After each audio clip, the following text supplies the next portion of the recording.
যে জিকির করতে হবে, আল্লাহকে স্মরণ করতে হবে। আল্লাহর স্মরণ যখন আমাদের অন্তরের ভিতরে চলে আসবে তখন আমাদের অন্তর কেঁপে উঠবে। সুবহানাল্লাহ। এজন্য আমাদের অন্তরকে কেঁপে উঠতে হবে। যখন আমরা আমাদের অন্তরটা কেঁপে উঠবে বুঝতে হবে আল্লাহ রাব্বুল আলামিন আসমানের ভিতরে ওই বান্দার নামটা মুমিনের কাতারে লিখে দিয়েছেন। বন্ধু মুসলমান, কথাগুলো একটু ভালো করে খেয়াল করতে হবে, কারণ এই মহল্লার ভিতরে আমি এখন থেকে থাকি না, দীর্ঘদিন যাবত এই মহল্লার সাথে আমার সাথে পরিচিত। এই মহল্লায় অনেক মানুষ ছিল, তাদেরকে আজকে আমি মাহফিলে দেখতে পাইতেছি না। কথা বলেন ঠিক কিনা? অনেকের বাবা এই এলাকার থেকে চলে গেছে, অনেকের দাদা এই এলাকার থেকে চলে গেছে, অনেকের ভাই এই এলাকার থেকে চলে গেছে, অনেকেই সন্তানকে রেখে বাবা চলে গেছে, অনেকেই নতুন, কিন্তু অনেক পুরাতন মানুষগুলা এখানে দেখতে পাচ্ছি না। বন্ধু মুসলমান, আমাদেরকেও এই দুনিয়ায় থাকা যাবে না, এই দুনিয়া থেকে আমাদেরকেও চলে যেতে হবে।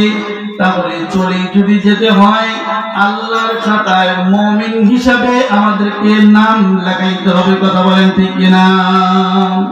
বন্ধু মুসলমান, তাহলে আমাদেরকে বুঝতে হবে পূর্বের জামানার ইতিহাস থেকে আমাদেরকে শিক্ষা গ্রহণ করতে হবে। আমাদের শুধু ওয়াজ শুনলে চলবে না, এই ওয়াজের মধ্য থেকে আমাদেরকে ইবাদত হাসিল করে ঘরে ফিরতে হবে। কথা বলেন ঠিক কিনা? কারণ আলোচনা তো জীবনে কম শুনি নাই, কিন্তু আমাদের পরিবর্তন কোথায়? এক সময় তো দাড়ি ছিল না, এক সময় দাড়িটা আস্তে আস্তে গজাইতে শুরু করলো, ওই দাড়িটা বড় হয়ে আবার পাকতে শুরু করলো, পাকতে পাকতে একেবারে পুরাই সাদা হয়ে গেছে। কথা বলেন ঠিক কিনা? অনেক মানুষ আছে দাড়ি পেকে গেছে, কিন্তু দুনিয়ায় এখনো আছে অনেকের দাড়ি মুখের ভিতরে গজায় নাই, কিন্তু আল্লাহ পাকের ডাকে সাড়া দিয়ে কবরের জিন্দেগিতে চলে গেছে। কথা বলেন ঠিক কিনা?